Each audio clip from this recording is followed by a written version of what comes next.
भाई जो गुरु वचन पे डट गए, कट गए फंद चुरा। मतलब परमेश्वर द्वारा दिए गए ज्ञान को आधार बनाकर जीवन सफल करो। इसमें सबसे पहला काम है कि पतिव्रता पद पर आना होगा। सबसे पहला काम क्या है भक्ति मार्ग में? पतिव्रता पद पर आना होगा।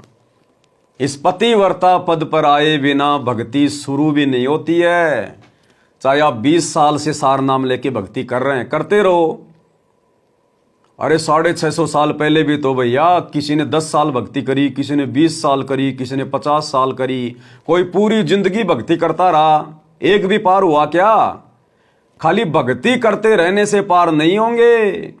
गुरुदेव ने बताया बच्चों, ये राम नाम की माला फेरते फेरते तो ये साधु संत महात्मा ऋषि आज से पहले सतयुग में, त्रेता युग में लाखों लाखों माला फेरते थे वो, क्योंकि लाखों लाखों साल की उम्र हुआ करती थी। परमात्मा कहते ये माला फेरनी ये बहुत गए, 84 में पड़े हैं। अगर तुम ये सोचो कि एकमात्र माला फेरने से, भक्ति करने से हम सतलोक चले जाएंगे, मोक्ष हो जाएगा, जिंदगी में नहीं होगा। उस माला के साथ साथ आपने पतिव्रता पद पे आना पड़ेगा, अपने गुरुजी को प्रसन्न करना पड़ेगा। अरे पतिव्रता पद से नीचे गिरे तभी तो हम सतलोक से नीचे डाले गए। सतलोक में हम पतिव्रता पद पे थे, बीच में हमने काल के ऊपर आसक्ति दिखा दी। उसी समय परमात्मा ने हमें इस जेल में पटक दिया। और अब भी हमसे काल वही गलती करवाएगा जिस गलती के कारण काल को सजा मिली है। तो हम केवल एकमात्र अपने गुरुजी का जयकारा लगाएंगे जो कि पतिव्रता पद में आता है। एकमात्र गुरुजी को दंडवत करेंगे जो कि पतिव्रता पद में आता है। एकमात्र गुरुजी का फोटो अपने घर पे रखेंगे जो कि पतिव्रता पद में आता है। एकमात्र गुरुदेव को भक्ति विधान अनुसार गीता अध्याय 3 श्लोक 13 के अनुसार परमात्मा मानकर, इष्ट मानकर भोग लगाएंगे, भोग की आरती के साथ। और नेक नीति ईमानदारी से अपना काम धंधा करेंगे, खुद भी जिएंगे, दूसरों को भी जीने देंगे और आजीवन मर्यादा निभाएंगे। इस प्रकार से हम मोक्ष प्राप्त करेंगे। इसको कहते हैं पतिव्रता पद। इस पतिव्रता पद पर आए बिना लाख जन्म में भी मोक्ष की उम्मीद ना करना। अपने दरबार में 5-5 फोटोएं रख ली, बीच में गुरुजी, एक कोने में नकली कबीर, एक कोने में गरीबदास जी, नीचे के कोने में दादा गुरुजी, चौथे कोने में पंडित चिदानंद जी। ये पतिव्रता पद की भक्ति नहीं, ये तो वैश्या भक्ति है, वैश्या व्यभिचारणी भक्ति है, जिसके लिए गीता जी में मना किया गया है। तो भैया कलयुग की बिचली पीढ़ी है। 30 साल से सतगुरु मनोरंजन करने के लिए संघर्ष नहीं कर रहा, यही बातें आप और हमारे जहन में डालने के लिए दिन रात एक कर रहा है। 10 साल से जेल में बैठा है इसी बात की परीक्षा के लिए कि 20 साल से इन्होंने मेरे से क्या सीखा। और उसी समय जेल से बाहर आएगा जब देख लेगा कि हाँ फाइनल छटनी हो चुकी है, मेरे कितने हैं, काल के कितने हैं, बिल्कुल अलग अलग हो चुके हैं। उसके बाद वो सतगुरु समृद्ध धनी अपनी उन विशेष प्यारी आत्माओं के लिए, उनको आगे की भक्ति देने के लिए, आगे का ज्ञान देने के लिए, उनको सतलोक के लिए तैयार करने के लिए फिर सतगुरु जेल से बाहर आएगा। किसी ने बांध नहीं रखा, ये अबंध परमात्मा है, इसको कोई बांध नहीं सकता, कोई कल्पना भी नहीं कर सकता। गरीब ऐसा सतगुरु हम मिल्या, बेपरवाह अबंध, परम हंस पूर्ण पुरुष, रोम रोम रविचंद। अरे श्री कृष्ण जी के माता पिता को जेल में डाल दिया कंस ने, और जब श्री कृष्ण जी का जन्म हुआ 7 ताले ऑटोमेटिक टूट गए जब उसने बाहर आना था। और वो 7 ताले तोड़ने वाला कोई विष्णु नहीं था, कोई श्री कृष्ण नहीं था, वो तो बालक था, बोलना भी नहीं आता था, अपने पैरों पे उसको खड़ा भी नहीं होना आता था। उसका बाप उसको टोकरी में डाल के लेके जा रहा था, वो तो बेचारा था, लाचार था। वो 7 ताले खोलने वाला भी यही कबीर परमात्मा सतगुरु रामपाल जी भगवान था। राम कृष्ण सतगुरु शहजादे, भक्ति हे दियों हुए पियादे।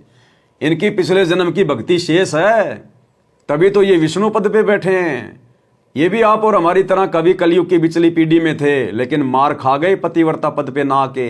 गुरु को परमात्मा नहीं माना इन्होंने, लेकिन भक्ति जबरदस्त जमा हो गई। उस भक्ति के प्रतिफल में काल अब इनका नींबू सा निचोड़ रहा है, नींबू सा। तो इनके पास जो भक्ति है इस सतनाम की, दान धर्म की, इसके बदले में परमात्मा हर जन्म में इनकी सहायता करता है। तो सातों ताले खोलने वाला सतगुरु रामपाल जी भगवान किसी की औकात नहीं है जो उनको जेल में बैठा के ताला बंद कर दे। वो अपनी मर्जी का मालिक है। जिस दिन उसने जेल से बाहर आना होगा, धरती फट जाएगी, आसमान फट जाएगा। ये अलीगढ़ के तालों की औकात क्या है जो सतगुरु को बांध के रख दे। ये तो बच्चों के खेल हैं। जब इस परमेश्वर की महिमा से परिचित हो जाएंगे तब पता चलेगा ये क्या चीज है। ये तो पतिव्रता पद पे आना पड़ेगा, बनाकर जीवन सफल करो। इसमें सबसे पहला काम है कि पतिव्रता पद पर आना होगा, यानी आन किसी भी देवता के अंदर अन्य किसी देवता के ऊपर शौपन में भी बात ना जाए, ध्यान नहीं जावे कि ये सुख उससे प्राप्त हो सकता है। गुरुदेव तो कह रहे हैं शौपन में भी किसी अन्य देवता या किसी देव की तरफ ध्यान नहीं जाना चाहिए। और आप लोग सतलोक आश्रम वाले, आप लोग तो खुली आंखों से गरीबदास जी का बोध दिवस मना रहे हो। क्या है गरीबदास जी? क्या लगता है आपका गरीबदास जी? क्या दिया आपको गरीबदास जी ने? कुछ नहीं दिया। अगर ये सतगुरुदेव भगवान हमें अपनी शरण में ना लेते, वो गरीबदास जी का वो ग्रंथ साहिब हमारे किसी काम का नहीं था। अगर गुरुदेव भगवान उन वाणियों को खोल खोल के सत्संग ना करते, वो गरीबदास जी का वो ग्रंथ साहिब हमारे किसी काम का नहीं है। केवल सतगुरु ने सब कुछ दिया हमें। तो गरीबदास जी का बोध दिवस मना रहे हो और सतगुरु रामपाल जी को अपना गुरु कह रहे हो। जाओगे सतलोक? कभी नहीं जा सकते। जो उनके महीने में उस दाढ़ी मूंछ वाली कबीर की नकली फोटो को भगवान मानकर उसका कबीर प्रकट दिवस मना रहे हो और गुरु का 8 सितंबर को जन्मदिन मना रहे हो। जाओगे सतलोक? कभी नहीं जाओगे। गुरु को तजे भजे जो आना, तापसवां का फोकट ज्ञाना। ज्ञानवान कुछ नहीं है उनको जो अपने गुरु के अलावा किसी और को अपना बाप मान के जून के महीने में उसका प्रकट दिवस मना रहे हैं।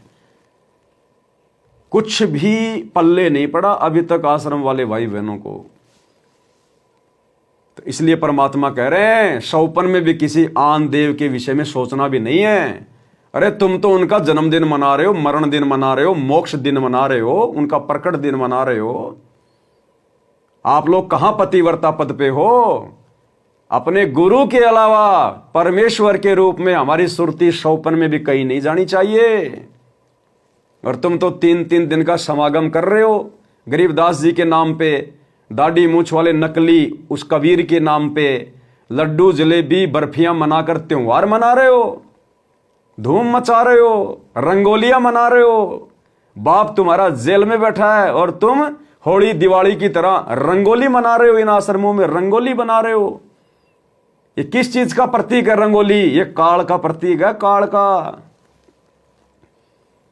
निकल जाओ समय रहते काल एजेंटों के जाल से, गुरुदेव के परिवार वालों के जाल से, इन कोऑर्डिनेटरों के जाल से।